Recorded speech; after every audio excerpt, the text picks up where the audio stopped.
Hey guys, tonight we drift into a subject that is both absurd and strangely comforting. The ways the medieval church decided it had the right to peek behind your bedroom door. Imagine this, you've just blown out a tallow candle, the sheets are scratchy linen, and you're settling down after a long day hauling water or kneading bread. But before you can drift off, there's an invisible jury made up of priests, bishops, saints, and possibly even your nosy neighbor, judging every rustle beneath the covers. You probably won't survive this if you expect total privacy. So before you get comfortable, take a moment to like the video and subscribe, but only if you genuinely enjoy what I do here. And hey, I'd love to know where you're listening from. Drop your location and local time in the comments. Now dim the lights, maybe turn on a fan for that soft background hum, and let's ease into tonight's journey together. You might not expect this, but the church didn't just care about whether you showed up for Sunday Mass. It cared deeply about what you did in bed. In fact, marriage itself was treated less like a warm bond between two people and more like a contract that the church signed off on. You said your vows before God and priest, which made your love life less yours and more theirs. And with that sacred stamp came scrutiny, constant, detailed, sometimes hilariously invasive scrutiny. One mainstream fact historians emphasize is that by the 12th century, marriage was considered a sacrament of the church, not just a civil arrangement. That meant it was no longer simply about dowries, cows, and local custom. It was under divine jurisdiction. The logic followed that if marriage was holy, then the act that sealed it, sex, had to be watched, regulated, and of course, judged. The quirky tidbit here? Priests sometimes questioned couples about whether their wedding night worked. If the bride and groom failed to consummate, their marriage might not even count. It's a little like having to present a receipt to prove you actually opened the box you bought. And yet historians still argue whether this surveillance was literal, like priests and neighbors actually prying, or more about instilling a sense of fear so that couples monitored themselves. Did clergy really send people to report on sounds through the thin timber walls of peasant cottages? Or was it more about making you imagine the church was listening, the way you might imagine Alexa or Siri spying from the corner of your living room? The atmosphere in which this unfolded was one where privacy wasn't a concept the way we know it today. Houses were one-room huts, often shared with livestock. Curtains were rare, and walls were thin. If the cow lowed during your nightly endeavors, the priest might hear about it from someone who just happened to pass by. And if you think this is uncomfortably intrusive, remember, this is also a time when people believed saints' relics had ears and eyes, always alert for misbehavior. That femur of Saint whoever sitting in a reliquary wasn't just holy, it was also a silent spy. Your bedroom life was supposed to align with strict doctrine, missionary position only, procreation only, no fun noises, and definitely no experimenting.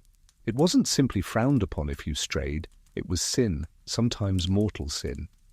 You could be punished in confession, made to do penance, or whispered about until you wished the wooden floorboards would swallow you whole.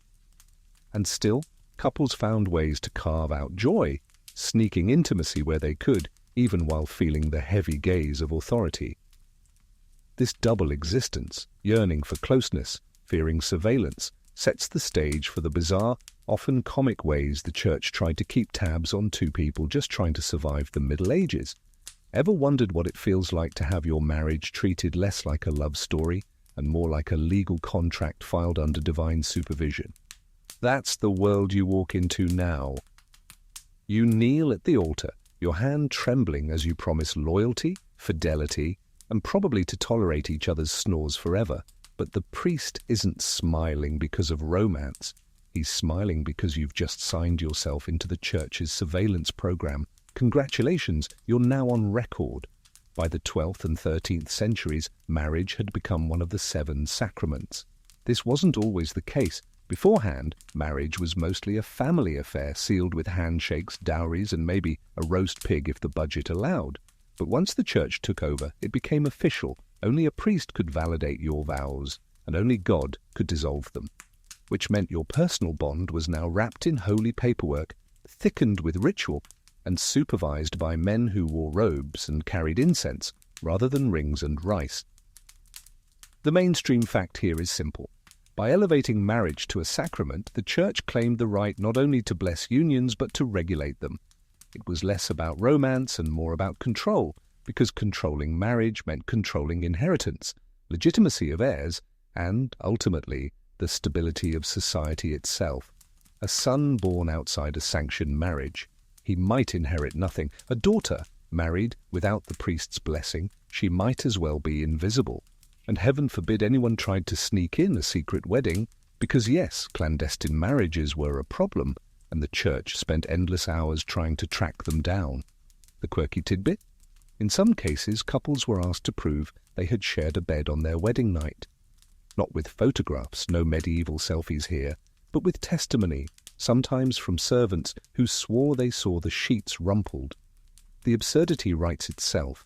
Imagine inviting your maid to peek through the door, just to make sure the bishop could tick a box on his parchment. And yet historians still argue whether these checks were consistent or only happened when property disputes demanded evidence. Was every farmer's marriage scrutinized with the same energy as a noble's? Or did the rules flex, depending on whether livestock, castles, or entire estates were at stake?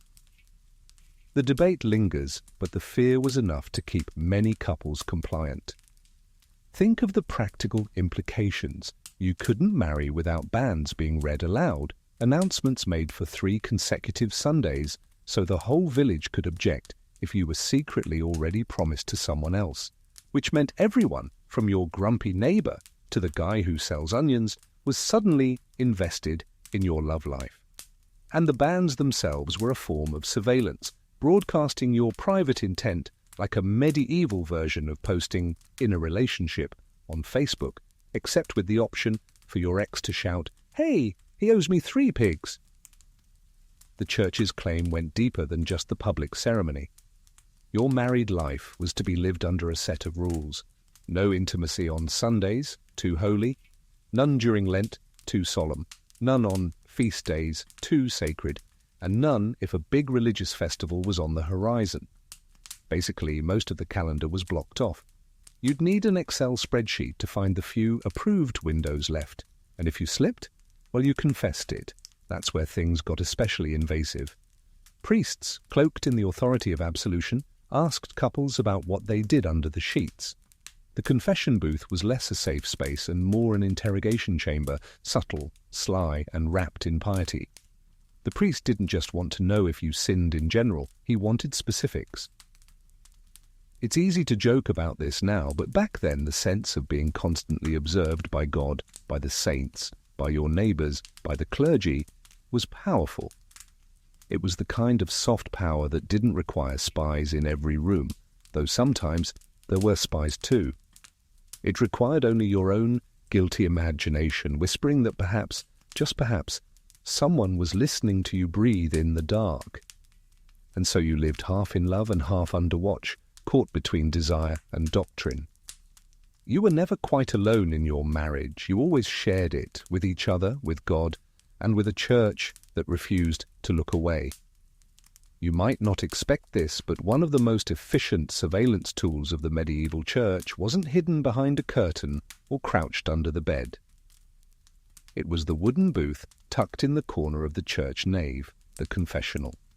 Here, the priest became part priest, part detective, and occasionally part voyeur, though in the name of salvation, of course. Confession was mandatory for everyone, at least once a year after the Fourth Lateran Council of 1215.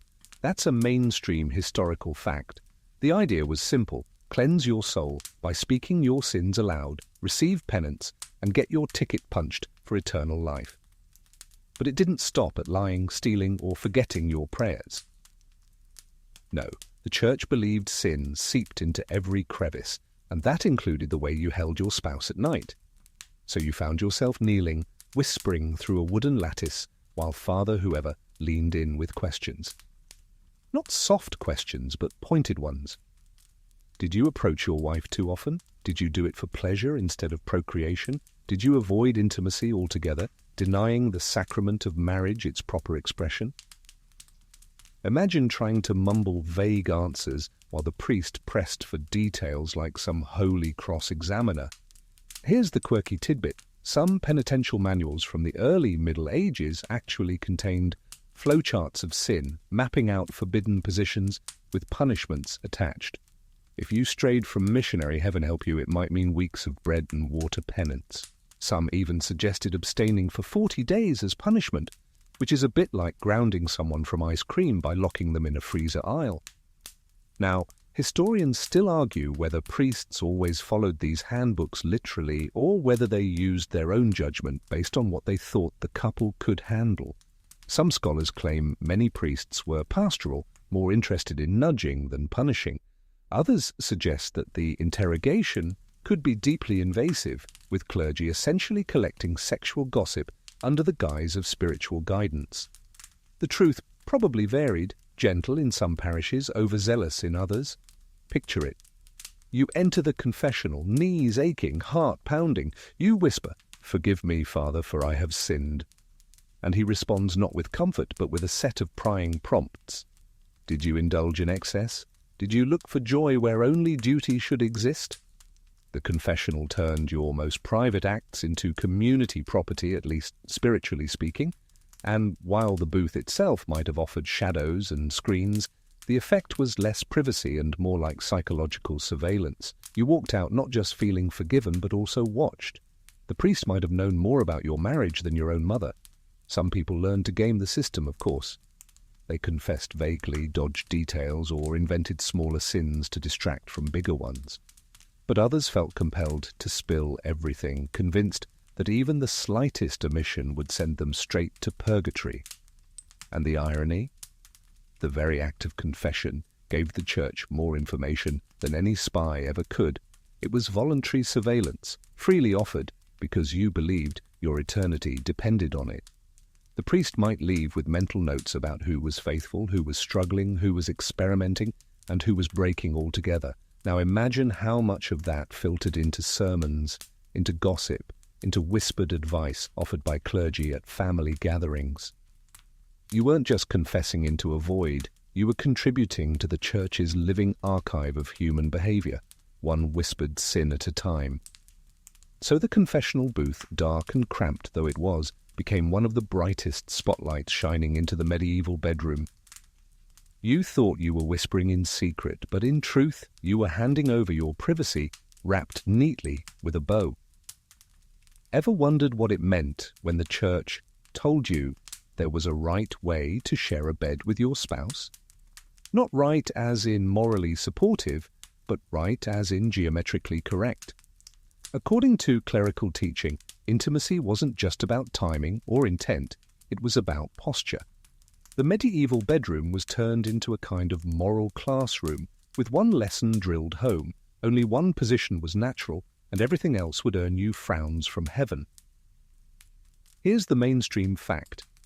Church authorities, influenced by writers like St. Augustine and later Thomas Aquinas, taught that only sex intended for procreation in the missionary position was acceptable. Anything else, literally anything, was stamped as against nature. They even borrowed the Latin phrase peccatum contra naturam, meaning sin against nature, which lumped your bedroom experiments alongside things like sodomy and bestiality. Yes, the church had a very broad brush. The quirky tidbit here. Some manuals actually debated whether lying side by side might still technically work in God's eyes, provided the result could be a child. Others debated if too much passion in the act itself was suspicious. Can you imagine being told off for smiling too much afterward? You'd end up policing your own face just in case your priest asked about it later. And here's where historians still argue. Did ordinary villagers actually take these prohibitions seriously, or did they roll their eyes behind closed doors? Some scholars think peasants just shrugged, thinking, as long as we go to Mass and pay our tithes, Father doesn't need to know what angle we used. Others believe fear of hellfire kept couples on their best, stiff-backed behavior. The truth probably shifted depending on the region, the priest, and the bravery of the couple, but the teaching wasn't only about positions, it was about controlling pleasure itself.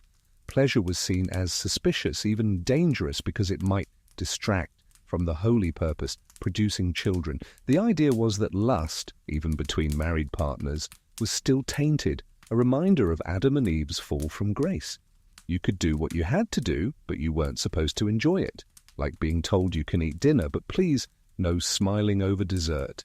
Imagine the tension this created. Couples trying to be devout had to treat their marital bed like a workplace. No laughter, no exploration, no warmth beyond the minimum needed to conceive. Meanwhile, the church created a paradox, demanding children, but discouraging the joy that often helps make them. Of course, this led to some wild contradictions. Priests preached about avoiding sin, but their detailed descriptions of forbidden acts might have accidentally inspired curiosity.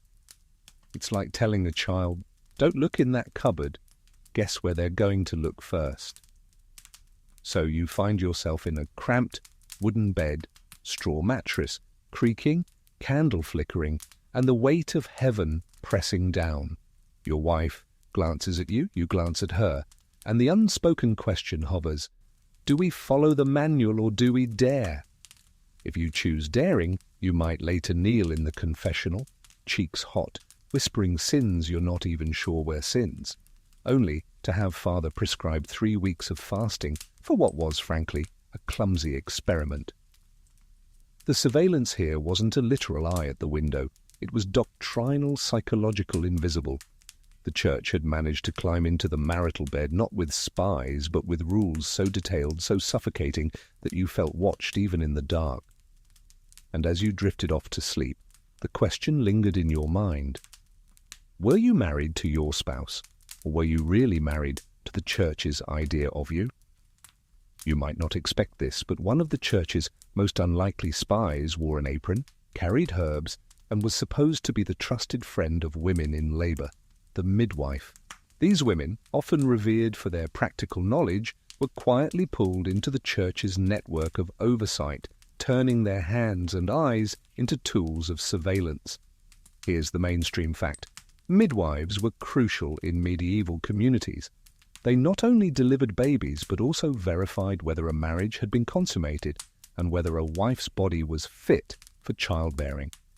Because the church tied marriage validity to the possibility of producing heirs, the testimony of midwives carried weight in ecclesiastical courts. Their word could tilt the balance in disputes over annulments, legitimacy, or accusations of impotence. Now for the quirky tidbit. In some regions, midwives were actually required to swear oaths before bishops, promising to report anything suspicious, like evidence of contraception or abortion attempts. Imagine giving birth while your midwife also doubled as an informant, ready to spill secrets to the local priest.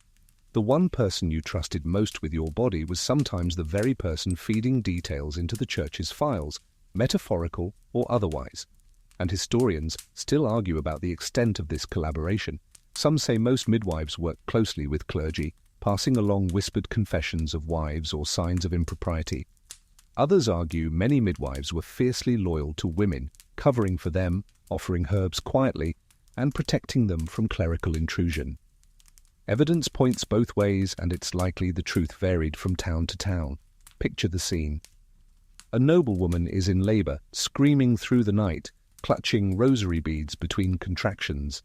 The midwife soothes her, but later, when the baby is born frail or still, the whispers start. Was the mother fasting when she shouldn't have been? Did she and her husband abstain during holy days? Did someone dabble in charms or powders that offended God? The midwife might find herself in the middle of a moral investigation rather than just a medical emergency. For poorer families, it was no different. In cottages where chickens wandered the floor, the midwife crouched by the straw bed, not just to help the baby arrive, but also to observe the mother's condition. Did she look like she had been using strange remedies? Did her body bear signs of secret sins? All of this could be relayed, sometimes willingly, sometimes under pressure, to the priest waiting outside with holy water and probing questions. The irony is painful. Midwives, who were often accused of witchcraft when things went wrong, were simultaneously employed as watchdogs of morality. If too many babies died under their care, suspicions of demonic collusion could surface.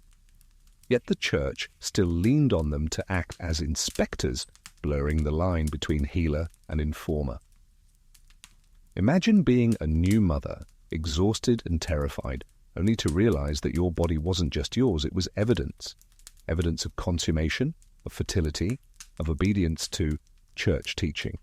The midwife's report could decide whether your marriage stood strong or was torn apart by annulment proceedings. And while no one lurked under the bed with a quill in hand, the effect was the same. The presence of midwives as unofficial spies meant that even in childbirth, the most vulnerable, intimate moment, you were never beyond the church's reach. The birthing stool, the cries of labor, the swaddling of the newborn, all of it could be turned into data for the moral ledger.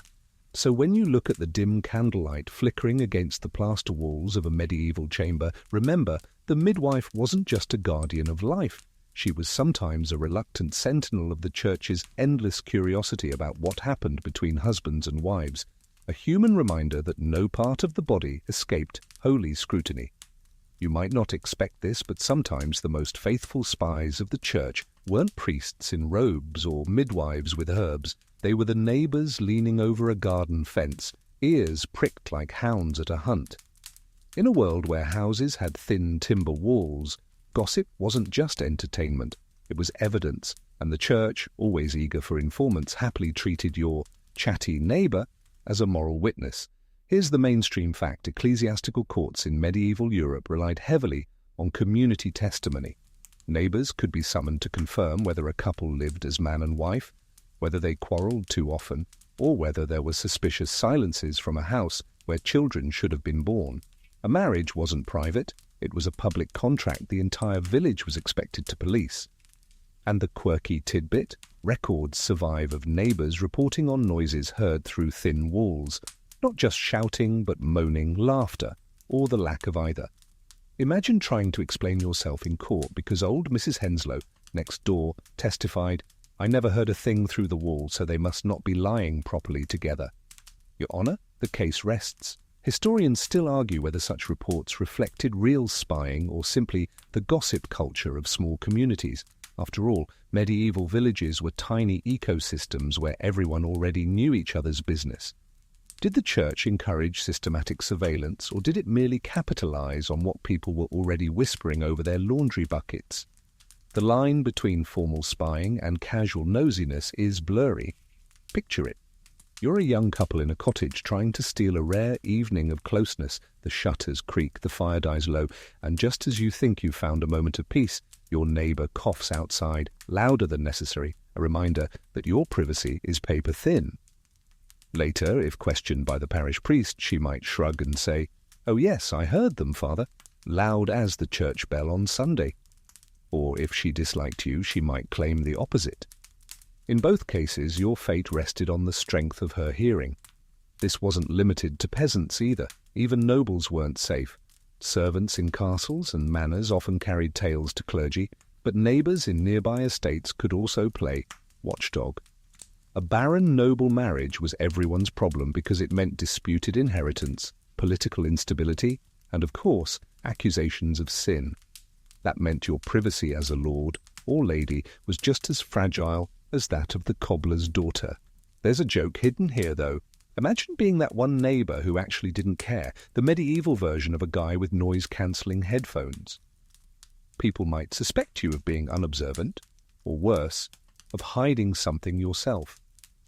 In a culture where everyone reported on everyone else, silence was suspicious. The absurdity reaches peak levels when you realize that ecclesiastical courts actually treated these testimonies seriously. They didn't laugh them off as hearsay. Instead, they scribbled them down in parchment records preserved for centuries, which means somewhere in an archive today there are still dusty pages recording whether a medieval couple was too loud, too quiet, or simply forgettable. So when you picture a medieval street at night, lanterns guttering, dogs barking, smoke drifting from chimneys, remember that the real spies weren't lurking shadows. They were neighbors, leaning on brooms, ears tuned like fiddles, ready to deliver your secrets in exchange for a little favor with the priest. Your walls didn't keep out the cold, and they certainly didn't keep out the church. Ever wondered what it feels like to live with a rule book that mapped out your most private acts like it was designing a board game? That's what medieval couples faced with the penitentials, manuals written for confessors that read less like spiritual guides and more like exhaustive catalogues of who did what, when, and how often. These texts were the church's blueprint for policing the bedroom. Here's the mainstream fact. Penitentials, first circulating widely between the 6th and 11th centuries, listed sins along with corresponding penances. They covered everything from lying and stealing to how many days of fasting you owed if you and your spouse were immoderate in bed. The priest's job was to use these books like moral calculators, input the sin, output the punishment. And here's the quirky tidbit. Some penitentials were so detailed they specified different punishments for the day of the week. For instance, relations on a Sunday could mean up to 40 days of penance, while doing the same thing on a Tuesday might only cost you a week. Imagine keeping a medieval planner just to make sure you weren't stacking up too much bread and water time. But historians still argue whether these rules were ever strictly enforced. Did priests really hand out 40-day fasts for what happened under a blanket, or were the penitentials more of an idealized wish list of control? Some scholars suggest the books were teaching tools, an aspirational set of standards few could realistically keep. Others believe they were weaponized in specific disputes, especially when land, legitimacy, or social order was on the line. Picture it. A confessor in a dim stone chapel, flipping through a manuscript, squinting by candlelight as he checks whether the couple in front of him owed 7 days of penance or 30. The husband squirms. The wife looks at her shoes. Both wonder how this man, who has never been married himself, is suddenly the referee of their intimacy. The priest clears his throat. 40 days on bread and water. You nod solemnly while secretly planning to sneak honey cakes by the second day. The penitentials didn't just track timing or positions. They condemned contraceptive attempts, non-procreative acts, even prolonged embraces that could inflame desire. To us, it sounds absurd. To them, it was moral bookkeeping, a ledger where every kiss or touch risked turning into a debt owed to God. And while the rules were heavy-handed, the very existence of these books shows the obsession of the medieval church with mapping out human behavior. It wasn't enough to say, don't sin. They had to outline exactly what counted in case you thought you'd found a loophole. It was like the fine print of a contract, tedious, invasive, and inescapable. Yet even in this suffocating system, people bent the rules. They delayed confession, confessed vaguely, or simply hoped God wasn't watching too closely that Tuesday night. And in those cracks of resistance, you glimpse the human spirit. Tired farmers, lonely wives, and stubborn husbands who wanted at least a little joy, despite a manual trying to turn their bed into an audit. So the penitentials, dusty and meticulous, became less about guiding souls and more about training minds to believe someone was always watching. Even if no neighbor peeked and no priest asked too many questions, the handbook's shadow across your mattress. You weren't just sleeping with your spouse, you were sleeping with the rules. You might not expect this, but medieval people didn't just feel watched by priests or by nosy neighbors, they genuinely believed the heavens themselves were leaning over the bedpost. To the medieval imagination, intimacy wasn't private because God, angels, and even the saints were thought to observe. Every kiss, every sigh, every fumbling moment carried celestial witnesses which made the marital bed less like a sanctuary and more like a stage with an invisible audience. Here's the mainstream fact. Theologians frequently reminded Christians that God's eye was omnipresent, penetrating even locked doors and shuttered windows. The Psalms were quoted, "Thou hast searched me and known me," to emphasize that not even a thought was hidden from divine scrutiny. Marriage was sacred, yes, but that sacredness came with the warning that heaven was paying attention to whether you treated the act as duty or indulgence. And here's the quirky tidbit. Saints' relics were sometimes placed in bedrooms to guard couples from unnatural sin. Imagine keeping a splinter of a holy bone or a vial of saintly dust above your bed, convinced it worked like a celestial nanny cam. You roll over, catch the gleam of a reliquary in the moonlight, and suddenly lose all enthusiasm. Talk about a mood killer. Historians still argue whether ordinary peasants took these warnings literally or symbolically. Did people truly think a saint was perched invisibly in the rafters, glaring at them? Or was the belief more of a teaching tool, a way of reinforcing the idea that God's standards extended to private life? The debate continues, but enough sermons survive to prove that priests really did tell couples to remember the divine gaze in their most intimate moments. Picture it.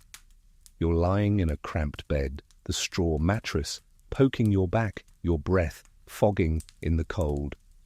You try to focus on your spouse, but every creak in the rafters makes you think of angels fluttering their wings in disapproval.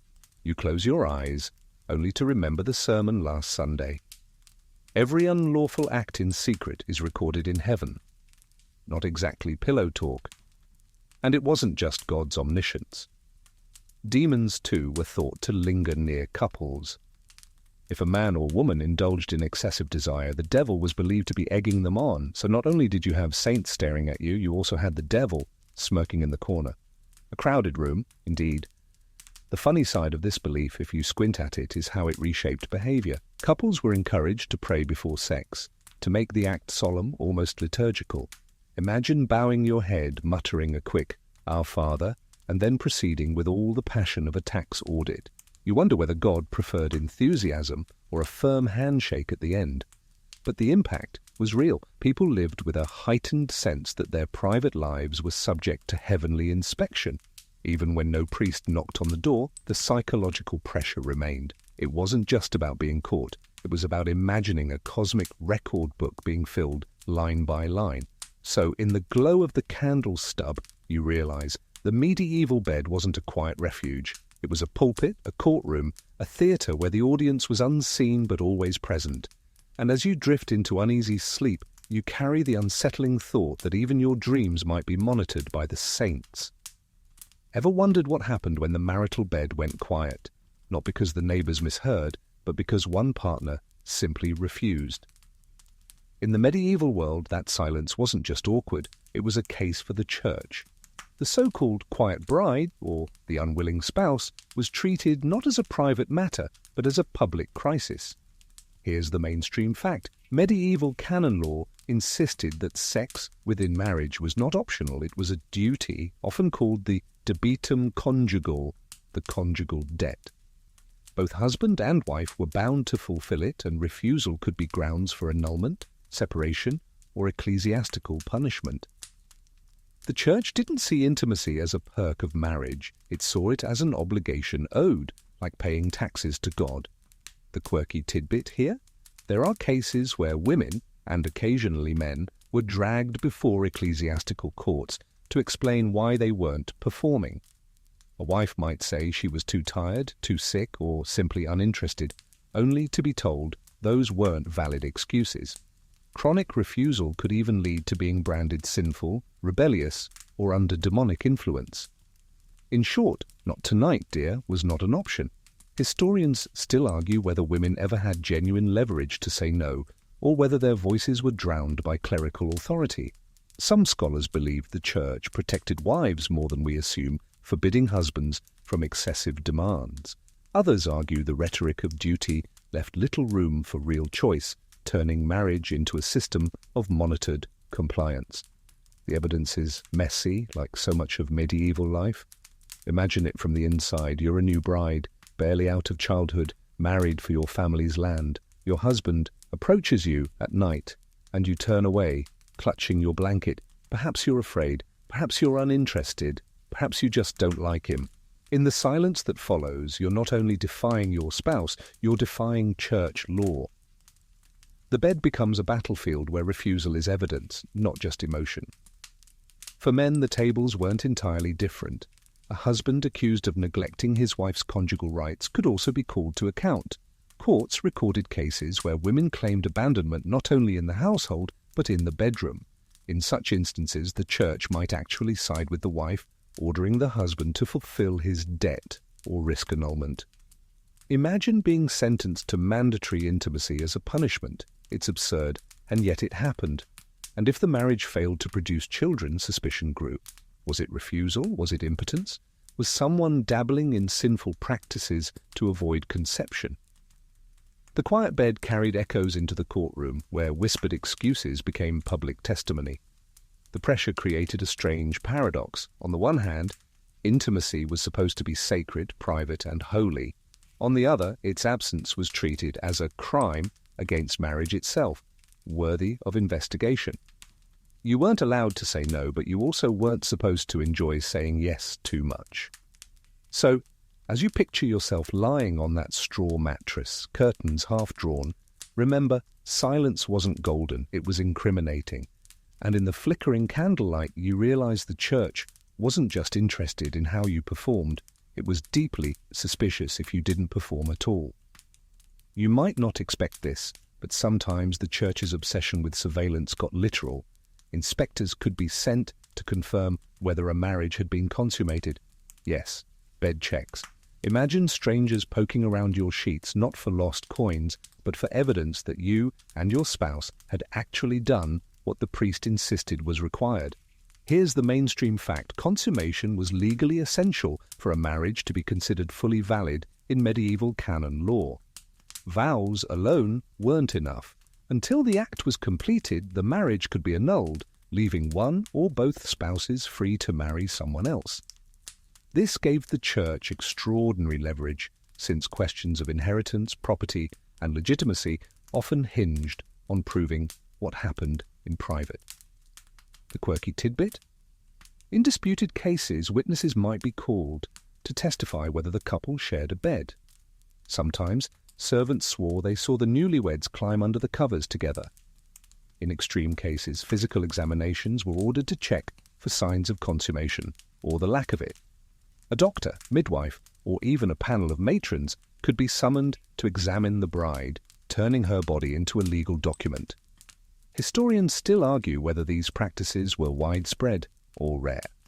Were bed checks a routine part of married life, or were they only used when powerful families wanted to annul politically inconvenient unions? Some suggest common folk were rarely subjected to such humiliations, while nobles were scrutinized intensely because dynasties depended on it. Either way, the threat of inspection was enough to keep people on edge. Picture it. You're a nervous young couple in a candlelit chamber, shutters rattling in the night wind. You know the bishop's men might knock in the morning, demanding to know whether you completed your vows. You feel less like newlyweds and more like contestants in a bizarre moral competition. Even if no one actually barges in, the fear that they could lingers like smoke. And when disputes did arise, the absurdity reached peak levels. A marriage annulment case might involve hours of testimony about whether the sheets looked used. Imagine your entire future hinging on whether the laundry-maid thought the linen was wrinkled enough. For noble families, these testimonies could mean the difference between keeping or losing entire estates. The humiliation didn't stop at the bedroom door. Couples could be ordered to live apart until they proved they were willing and able to consummate the marriage. Some unlucky souls even endured a public ritual known as the bedding ceremony, where witnesses escorted them to bed, prayed over them, and then waited outside the chamber until enough time had passed to assume the deed was done. Romantic, right? Nothing says happily ever after like your uncle snoring in a chair just outside the door. And yet, despite the discomfort, this system reveals how seriously the church, and society at large, took the link between sex, legitimacy, and inheritance. Without consummation, marriage was a hollow shell. With it, the church claimed, you sealed a covenant not just with your spouse, but with God himself. So, as you lie in that creaking medieval bed, you realize that even the most intimate proof of your union might be demanded, scrutinized, and judged.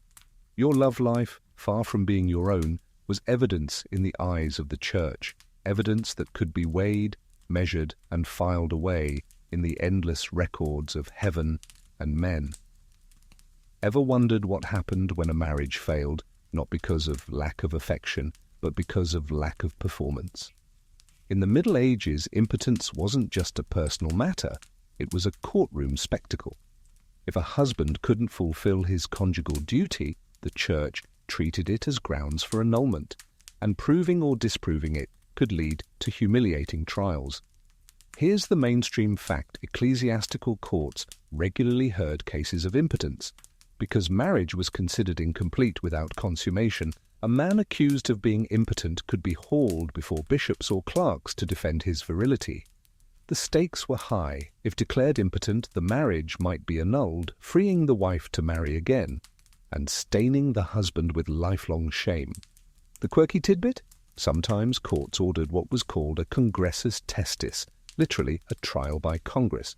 The couple was forced to attempt intercourse under observation, or at least within earshot of witnesses, to prove whether the man was capable. Yes, you heard right.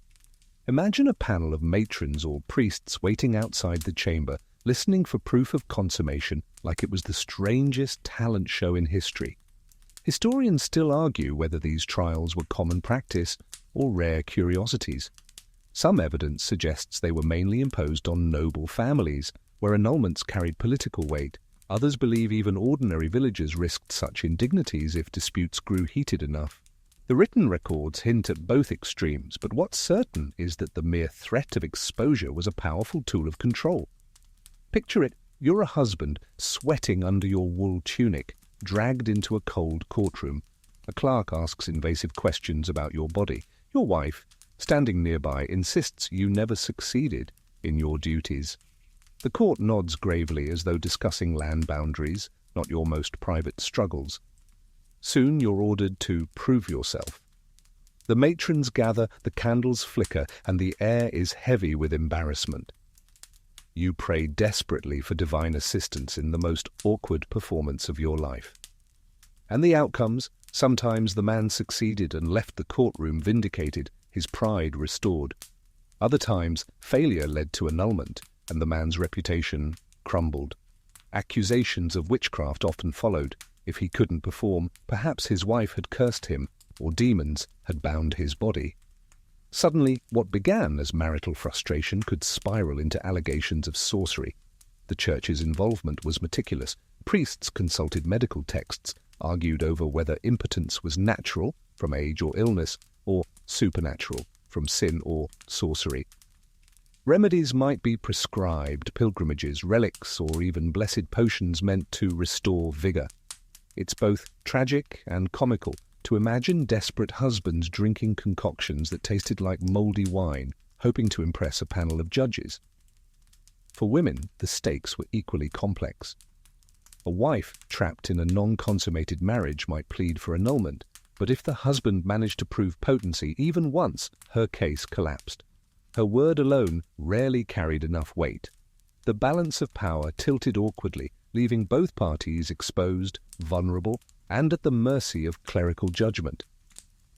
So as you lie in the medieval bed, straw rustling beneath you, imagine the terror of knowing your intimacy could be transformed into public evidence. You weren't just sleeping with your spouse, you were, in some sense, sleeping with the court, with its endless appetite for proof, testimony, and humiliation. You might not expect this, but when a husband failed in bed during the Middle Ages, the blame didn't always stay with him. Sometimes it shifted dramatically toward the wife, accused not of disappointment or resentment, but of sorcery. If a man was impotent, it wasn't simply biology, it could be witchcraft. The church, always eager to sniff out the devil's fingerprints, turned the marital bed into another front line in the war against the supernatural. Here's the mainstream fact. Ecclesiastical courts often entertained claims that witches could bind a man's body, preventing him from performing with his wife. These accusations became common enough that church manuals warned clergy to be on the lookout for maleficium, harm caused by magic, whenever impotence was alleged. A man who stumbled in his duties could deflect suspicion by insisting his wife, or another jealous woman, had cursed him. The quirky tidbit here. Some remedies proposed by priests and physicians included bizarre rituals like urinating through a wedding ring to break the spell, or wearing amulets inscribed with prayers. Others involved pilgrimages to saints' shrines, where husbands prayed for the return of their strength. Imagine trudging 50 miles barefoot, all because your neighbors thought demons had tied your belt too tight. Historians still argue how seriously people took these accusations. Some scholars see them as convenient scapegoats, ways for men to avoid admitting weakness in a world obsessed with virility. Others suggest belief in sexual witchcraft was genuine, part of a larger fear that women's bodies held mysterious, dangerous powers. The debate continues, but what's clear is that when marriages failed in bed, suspicion didn't stop at the door. It spiraled outward into theology and superstition. Picture it. You're a woman accused of binding your husband's body. You stand trembling in a church court while clerics grill you about herbs, charms, or whispered prayers. Perhaps you once brewed a potion to ease childbirth, and now it's twisted into evidence against you. Your neighbours nod knowingly, whispering that they always suspected something strange in your kitchen. Meanwhile, your husband insists the devil has stolen his vigour, conveniently absolving himself of blame. The irony is that women were caught in a no-win trap. If a man couldn't perform, she might be accused of witchcraft. If she expressed frustration, she could be condemned as quarrelsome or unfaithful. If she sought annulment, she risked shame. Her body, her reputation, her very identity became entangled in accusations she could scarcely defend against. And for the men, superstition sometimes offered relief. Instead of confessing weakness to his priest, a husband could blame a curse. It turned private humiliation into a spiritual battle, one the church was all too eager to arbitrate. The bedroom, already crowded with saints, relics, and rules, now hosted demons too, slithering in as explanations for every failure. So as you picture yourself in that cold, medieval chamber, candles guttering, shadows dancing along the plaster, imagine the tension, a husband muttering that his wife has bewitched him, a wife protesting innocence, pleading for mercy, a priest scribbling notes, balancing scripture with suspicion, and somewhere in the rafters, in the imagination of everyone present, demons lurk and laugh. The marital bed wasn't only a place of love or duty. Under the church's eye, it became a stage for accusations of magic, fear of demons, and the crushing weight of superstition. Proof that when intimacy faltered, the blame was never allowed to stay simple. You might not expect this, but while priests were supposed to act as shepherds guiding their flock away from sin, some of them seemed unusually fascinated by the very sins they were condemning. The medieval confessional was often a strange blend of moral policing and voyeurism, and in some cases clerical curiosity went so far it blurred into obsession. Here's the mainstream fact. Confessors were trained with handbooks full of very specific questions. These guides told them exactly how to probe into a person's intimate life, down to the detail of what acts were done, how often, and with what intent. The idea was that the priest couldn't assign the right penance unless he knew the full context. But in practice, this created a system where priests were encouraged to extract, and sometimes collect, salacious details. And here's the quirky tidbit. Some inquisitors and confessors kept notebooks recording sins they heard, not always with names attached, but with enough vivid detail to make modern historians blush. One cleric even admitted he struggled with temptation after hearing confessions, because the very questions he was trained to ask painted pictures in his imagination. It was, in a way, medieval reality TV, except the episodes were whispered through lattices and scribbled in Latin.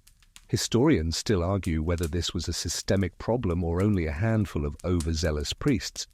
Some argue the manuals were intended as clinical tools written without any prurient intent, and any misuse was the fault of individuals.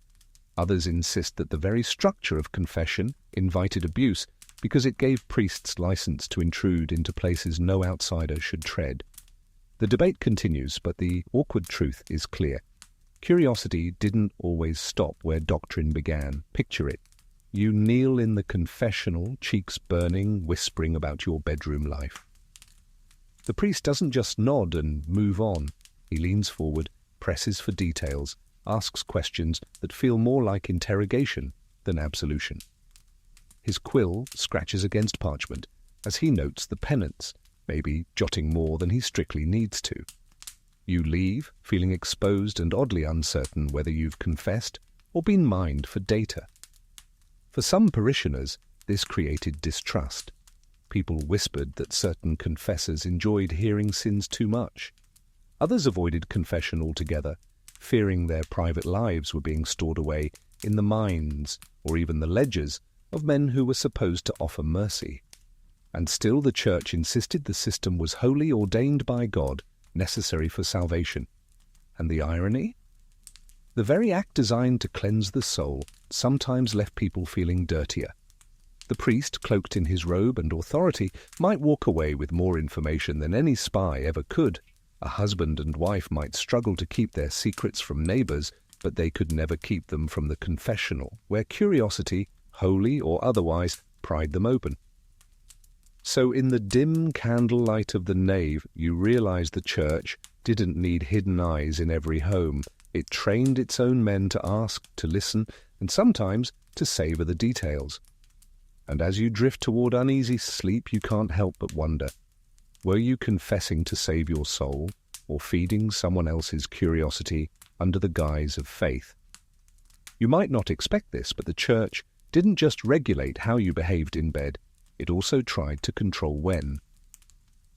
The calendar itself became a kind of bedroom policeman, dictating nights when intimacy was forbidden. If you thought, "not tonight, I have a headache," was an excuse, imagine living in a world where "not tonight, it's Lent" was a legally binding reason. Here's the mainstream fact. Medieval canon law and penitentials listed long stretches of forbidden days when couples were expected to abstain. These included all Sundays, major feast days, the entire 40 days of Lent, Advent, the days before receiving communion, and sometimes even the eve of certain saints' feasts. Add it all up, and in some regions nearly half the year was off limits. Your marital calendar wasn't romantic, it was more like a minefield of red crosses. The quirky tidbit? Some manuals even banned intimacy on nights before sunrise, insisting the act should only take place in daylight, as if God's approval depended on visibility. Others forbade relations on Wednesdays and Fridays, since those days were linked to Christ's betrayal and crucifixion. Imagine being a medieval couple trying to schedule affection, only to realize the only safe slot left was an occasional Tuesday afternoon. Historians still argue how strictly these rules were enforced. Some believe most couples ignored them in practice, treating them as ideals rather than absolutes. Others point out that the sheer number of prohibitions indicates a serious attempt by clergy to enforce abstinence, at least during confession. Did peasants really tally feast days before reaching for each other under the blankets? Or did they shrug and hope forgiveness was easier to get than permission? Picture it. A weary farmer trudges home after a long day, ready to collapse beside his wife. She shakes her head gently and whispers, "Not tonight. It's St. Martin's Vigil." He sighs, muttering that the saints seem busier in his bed than in heaven. Or perhaps it's a noble couple, calculating their household politics and airs, forced to delay their plans because the bishop preached sternly about Lent the week before. The irony, of course, is that the Church preached fertility as a sacred duty, yet it limited the very opportunities for it. Couples who obeyed strictly might struggle to conceive, caught between duty to multiply and duty to abstain. It's as if the rules were designed to keep you perpetually anxious, whether about sin, failure, or simply bad timing. And beyond the rules was the psychological weight. Every time you reached for your spouse, you had to run through a mental checklist of saints' days, fast days, and holy days. Desire wasn't just spontaneous, it was a moral math problem. Forgetting the calendar might cost you weeks of penance, whispered confessions, and bread and water fasts. So as the candle gutters low and you shift on the straw mattress, you realize that your bed isn't just shared with your spouse. It's crowded with saints, feast days, holy vigils, and stern-faced priests who never stop reminding you, even time itself belongs to the Church. You might not expect this, but in the medieval mindset, joy itself was suspicious. The Church drew a thin, trembling line between duty and desire, teaching that intimacy in marriage was permitted only for procreation and never for pleasure. If you smiled, lingered, or heaven forbid, enjoyed yourself, you might find yourself branded as sinful. Here's the mainstream fact. Theologians like St. Augustine and Thomas Aquinas both argued that lust, even within marriage, was inherently tainted by original sin. They conceded that intimacy was necessary for producing children, but insisted that seeking pleasure for its own sake was a corruption of the act. To them, the body's natural joy was a reminder of Adam and Eve's fall, proof that even married love could be infected by sin. And the quirky tidbit? Some manuals actually warned couples against laughing in bed. Yes, laughter. A cheerful giggle during intimacy was seen as a sign of excessive delight, which suggested you weren't focused on God's purpose. Imagine holding your breath to avoid chuckling at an awkward moment, terrified that your confessor would demand a week of penance for misplaced humor. Historians still argue whether ordinary people internalized these teachings or mostly ignored them. Did peasants truly believe a shared smile was a ticket to hell? Or was it only the educated elite who agonized over such theological subtleties? Some scholars suggest that while clergy thundered from pulpits about the dangers of pleasure, villagers rolled their eyes and carried on as best they could. Others claim the psychological weight of these teachings seeped deeply, making couples second-guess even their most natural affections. Picture it. You and your spouse lie in a wooden bed, the straw mattress creaking beneath you, the night air biting at your skin. You reach for each other, but every touch is shadowed by sermons. You think of the priest's warning, "Do not delight excessively, lest you turn from God." Your mind becomes a battlefield, duty on one side, desire on the other. Every flicker of joy feels like evidence for the prosecution. And yet the more the church condemned pleasure, the more it inadvertently spotlighted it. By listing forbidden joys so vividly, it made people acutely aware of them. It's like telling a child not to think of a red apple. Suddenly that's all they can picture. Couples who might never have thought twice about laughing or lingering now carried the burden of imagining saints frowning down at them, tallying every smile. The irony is sharp. Marriage was supposed to offer a safe, holy space for love, yet the church's suspicion of pleasure turned it into a tightrope walk. You had to balance procreation with abstinence, solemnity with obligation, all while suppressing the most natural part of being human, joy. So as you drift towards sleep, listening to the faint crackle of the fire and the wind rattling the shutters, you realize that in the medieval bed, even happiness itself could be treated as evidence of sin. The sheets weren't just linens, they were ledgers, and every sigh of contentment might be scribbled into the church's eternal audit. You might not expect this, but some of the most detailed instructions about what couples should or shouldn't do in bed didn't come from married people at all. They came from monks. Yes, men who had taken vows of celibacy spent hours writing manuals about the dangers of desire, outlining in painstaking detail what they themselves swore to avoid. It's as if someone who never learned to swim kept issuing lifeguard regulations. Here's the mainstream fact. Monasteries produced vast amounts of writing about sin, temptation, and sexuality. Many monastic authors compiled guides for confessors, and these texts often included long lists of forbidden behaviors, especially those related to marriage and intimacy. Their reasoning was that a confessor had to know every possible sin in order to recognize and correct it. But the irony is impossible to miss. Celibate men became the ultimate commentators on married life. The quirky tidbit? Some monastic texts described forbidden acts so vividly that later scholars wondered if the monks had unintentionally created medieval how not to guides that doubled as reading material for the curious. The margins of certain manuscripts even include doodles, yes, monks doodled, that suggest a nervous fascination with the very acts they condemned. Imagine a young novice dutifully copying out "never do this," while quietly thinking, so that's an option. Historians still argue about whether monks were motivated by genuine concern for morality or by an unhealthy preoccupation. Some suggest these manuals were clinical, almost medical, meant to help priests give accurate advice. Others argue the sheer level of detail reveals more than just pastoral concern. It betrays an obsession. The debate continues, but either way the result was the same. The monastery walls echoed with rules about what laypeople were, or weren't, doing in their beds. Picture it. A scribe in a chilly cloister, huddled in candlelight, quills scratching across parchment. Outside, the bells toll for Compline, but inside, the monk is writing, "If a man approaches his wife from behind, let him do penance for 40 days. He pauses, dips his quill again, and keeps going, cataloguing sins he's sworn never to experience. Somewhere in the back of his mind, curiosity flickers, quickly smothered by prayer.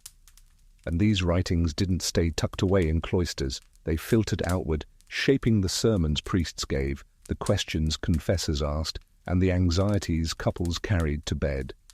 The words of celibate men rippled into the marriages of farmers, bakers, and nobles alike, turning private intimacy into a subject of public moral architecture. The irony, once again, is sharp. Monks who had pledged silence on worldly pleasures ended up writing some of the most explicit lists of them. Their attempts to stamp out desire gave it new vocabulary, new visibility, new weight in the minds of people who might otherwise never have dwelled on it.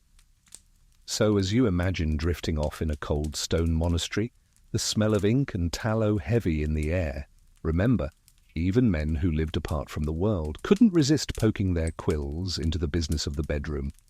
And their words, copied and recopied, kept the church's watchful gaze alive in every home, every bed, every whispered sigh in the dark.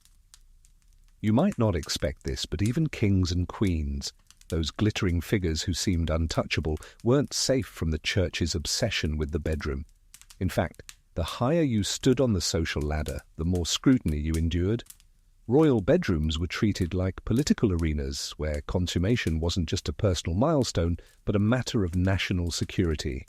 Here's the mainstream fact. Medieval monarchs were expected to produce heirs, and the legitimacy of those heirs depended on visible, verifiable consummation. In some courts, bedding ceremonies were held where guests escorted the bride and groom to bed, prayed over them, and sometimes lingered nearby until it was assumed the act had taken place. The future of dynasties hinged on whether a couple sealed the deal. And the quirky tidbit? Chroniclers occasionally recorded too much detail about royal consummations, as if gossip itself became part of history. One account of Edward II's wedding, for example, gleefully assured readers that the marriage had been honourably consummated, leaving us to imagine medieval clerks scribbling furiously about someone else's sheets. In France, some nobles even pressed their ears against doors to witness a union that would determine the succession. Talk about an audience you didn't ask for. Historians still argue whether these bedding rituals were symbolic or literal. Were kings and queens truly expected to perform while attendants loitered nearby, or was it more of a ceremonial gesture with the couple left alone after a public blessing? The evidence is mixed. Some chronicles suggest genuine surveillance, others hint at a ritualized show meant to reassure courtiers rather than document the act itself. Picture it. A royal chamber filled with flickering torches, velvet hangings, and a heavy bed piled high with embroidered covers. The king and his new bride are flushed from the wedding feast, only to be followed by bishops, nobles, and servants carrying candles. Prayers are murmured, blessings intoned, and then, awkwardly, the company files out, leaving a few attendants standing just outside the door. The couple, exhausted, lies in bed, knowing that the very future of their kingdom rests on what happens next. Privacy? A luxury reserved for peasants. The pressure was immense. If a queen failed to conceive quickly, whispers began, was the king impotent? Was the queen barren? Were sins or curses interfering with the union? Such suspicions could spiral into political crises, rebellions, or wars of succession. The bedroom wasn't just intimate, it was strategic, a battlefield where failure could topple thrones. And for royal women, the burden was particularly cruel. A princess married off to secure an alliance might find herself examined by physicians or midwives, her fertility discussed by bishops and diplomats as though she were a breeding mare. If no child appeared, she could be blamed, set aside, or accused of sin. Her body, her womb, her entire being was reduced to evidence in the grand game of dynasties. So as you imagine yourself drifting into a velvet-draped bed in a royal castle, remember that even there, in the heart of luxury, you weren't free from the church's watchful eye. The crown on your head didn't shield you from suspicion. If anything, it made the gaze sharper, heavier, relentless. And in that glittering chamber, with saints invoked and courtiers listening just beyond the door, you realized no one, not even royalty, escaped the surveillance of the medieval church. You might not expect this, but medieval courtrooms often rang with gossip that sounded more like tavern chatter than legal testimony. When marriages went wrong, the church summoned witnesses not only to discuss contracts or dowries, but also to speculate about what happened or didn't happen behind closed doors. Your neighbors' whispers became evidence, and their memories of creaking floors or muffled laughter could tilt the scales of justice. Here's the mainstream fact. Ecclesiastical courts handled cases of annulment, adultery, impotence, and desertion, and they leaned heavily on witness testimony. Unlike modern courts obsessed with documents and forensics, these trials treated rumor and observation as valid evidence. A neighbor who claimed, "I never heard them in bed," or "I saw her sneak out at night," could seriously affect the outcome. And the quirky tidbit? Some trial records preserve shockingly mundane details, like one case where a witness testified that the husband lay beside his wife, but with his back turned. Another neighbor reported hearing sighs not of prayer. Imagine your personal life reduced to bullet points in parchment archives, immortalized for scholars to chuckle over centuries later. Historians still argue whether courts genuinely believed this gossip or whether it was more of a procedural necessity, a way of creating the appearance of evidence when none could exist. Some suggest the clergy truly thought nighttime noises proved chastity or sin. Others argue the court cynically used gossip as leverage, knowing full well it was unreliable but politically convenient. The debate continues, but either way, the consequences for couples were very real. Picture it. You stand in a cramped church court, cold stone under your feet, while villagers testify against you. One swears she saw you arguing in the yard. Another insists she never saw smoke from your hearth at night, suggesting you slept separately. A third says she heard nothing through your wall and concludes you never consummated your marriage. You want to laugh at the absurdity, but the solemn faces of the clerks remind you this gossip is your trial. The church didn't just tolerate gossip, it weaponized it. By encouraging communities to spy, report, and repeat, it turned ordinary chatter into a system of control. People learned that their words could harm or protect, depending on loyalties. A friend might swear you were faithful, an enemy might remember otherwise. Truth blurred, but authority hardened, and for nobles, the stakes were even higher. Inheritance disputes often hinged on gossip about whether a union was valid. Whole estates could be lost or gained because a servant remembered, or pretended to remember, the sound of sheets rustling. Imagine your ancestral lands riding on the testimony of a sleepy maid who once walked past your door. So as you drift into a restless medieval sleep, you realize that your privacy was never just yours. The walls had ears, and those ears belonged to neighbors who might one day repeat your sighs, your silences, your arguments, and your laughter before a solemn court. In a world where the church demanded proof, gossip became the currency of justice. You might not expect this, but priests weren't content to sit back and wait for you to volunteer your sins. They were trained to dig for them. Confessors learned to ask leading questions, turning the confessional into something closer to an interrogation room. The booth was dark and quiet, but the questions often shone a spotlight right into the corners of your marriage bed. Here's the mainstream fact. Medieval confessors were guided by Summi Confessorum, manuals that laid out questions they were supposed to ask penitents. These weren't vague prompts like, "Have you sinned?" They were precise, detailed, and often uncomfortable. A priest might ask, "Did you approach your spouse on a holy day?" Or did you seek pleasure rather than procreation? The point wasn't to let you confess at your own pace. It was to corner you into revealing what you might otherwise hide. The quirky tidbit: some manuals even suggested ways to phrase questions so that the sinner wouldn't be embarrassed to answer honestly. One guide told confessors to name the sin plainly so that the sinner may only nod. Picture that. You kneeling, sweating, while the priest rattles off a list of possible misdeeds like a medieval grocery list, waiting for your nervous head tilt to give you away. Historians still argue whether all priests followed these instructions rigidly, or whether many softened their approach.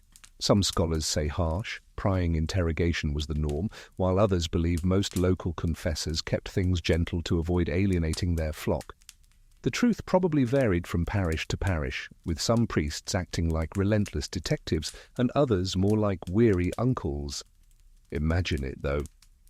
You step into the confessional, heart heavy but hoping for mercy. Instead, Father leans in. Have you refused your spouse? Have you sought forbidden delights? Did you? The questions keep coming, each one narrowing the space until silence feels more dangerous than admitting guilt. You're trapped between the shame of confessing and the fear of lying to God's representative. For some, this ritual became routine, a weary exchange where both priest and penitent followed the script. For others, it was traumatic, every visit to confession a reminder that their most intimate lives were never private. The booth might have been dark, but the experience felt like standing under a blinding lamp. And here's the irony, the more the church demanded detail, the more it ensured those details were imagined, spoken, and remembered. Leading questions didn't just uncover sin, they spread it, giving couples new anxieties to carry home. A man who never thought about whether Sunday counted as forbidden now carried that worry in his head.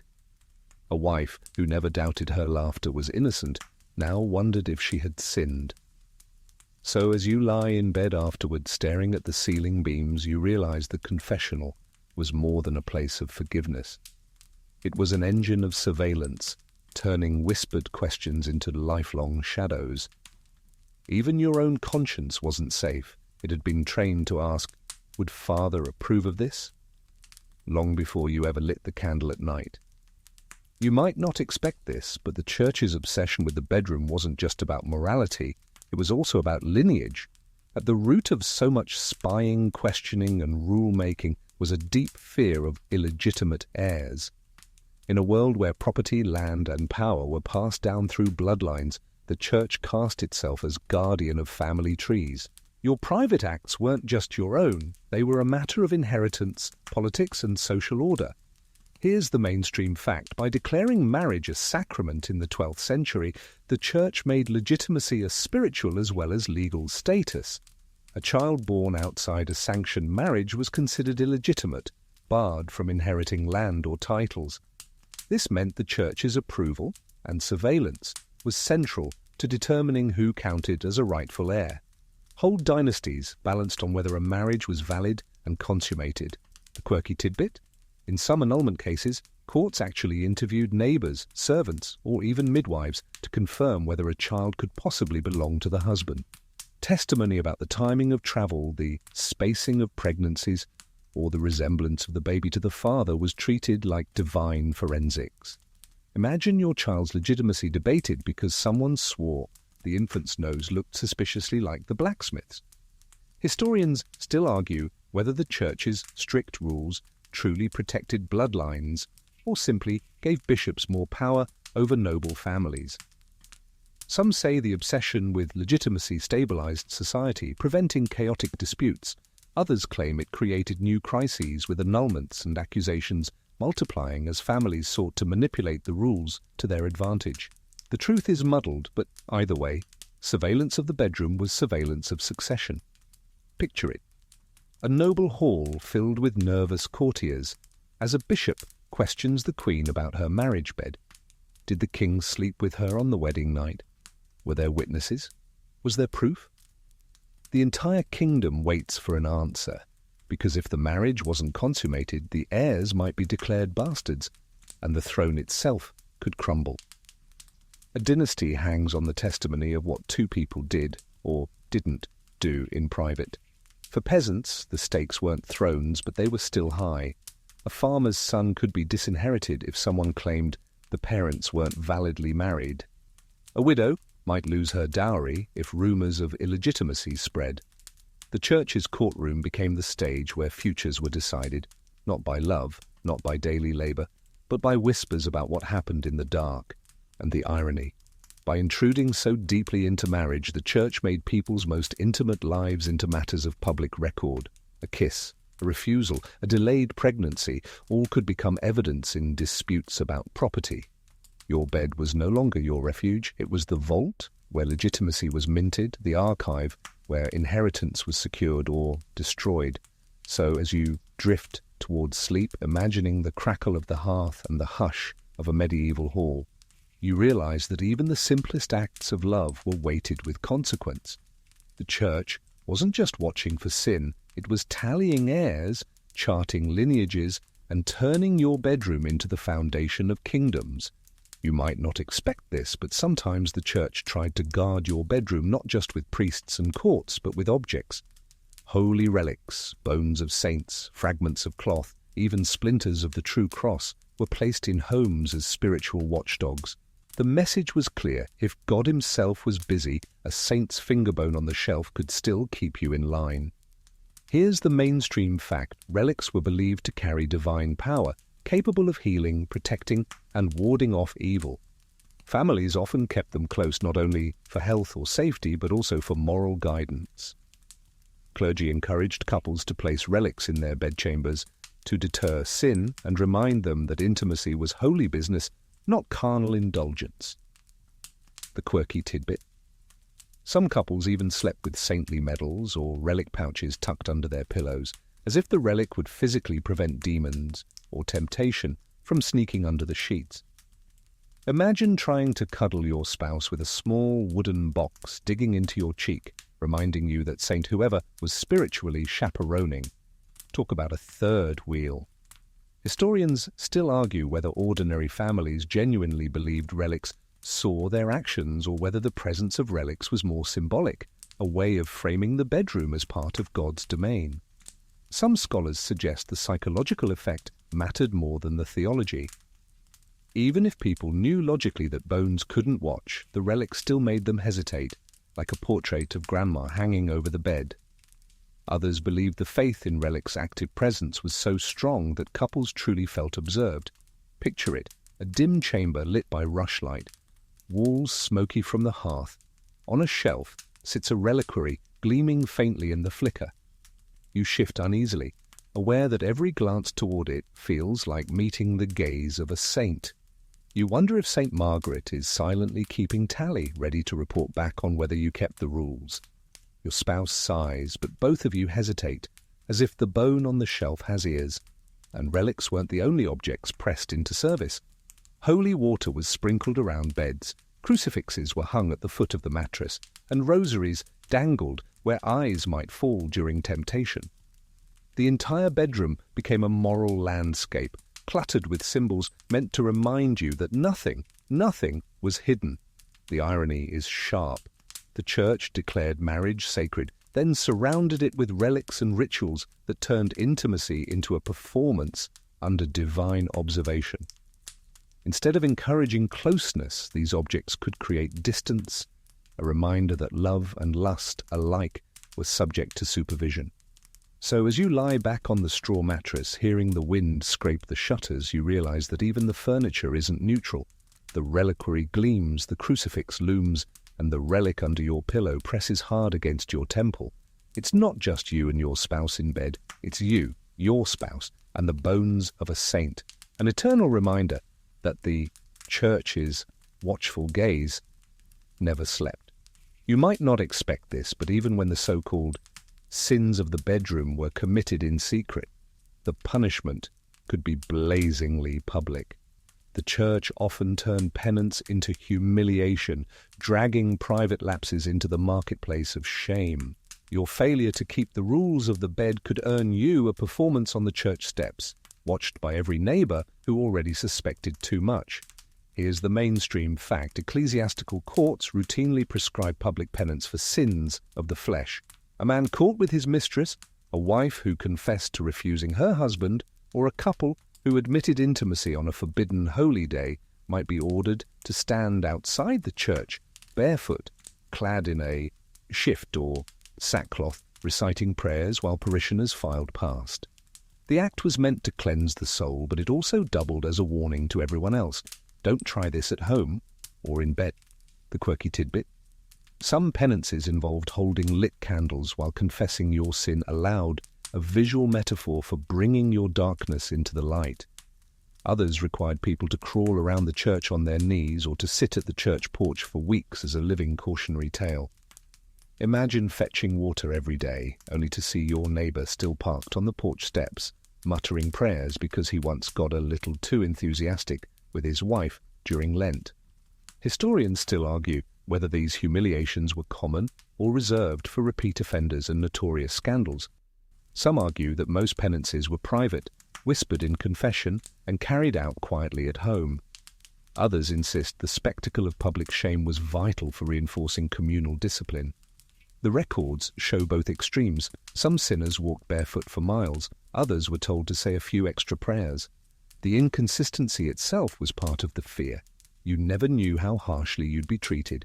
Picture it. You're kneeling on cold stone outside the parish doors, hair uncombed, clutching a candle that drips wax on your fingers. Villagers pass by, some smirking, others shaking their heads. The whispers sting worse than the chill. What did she do? I heard it was with her husband, but on a feast day.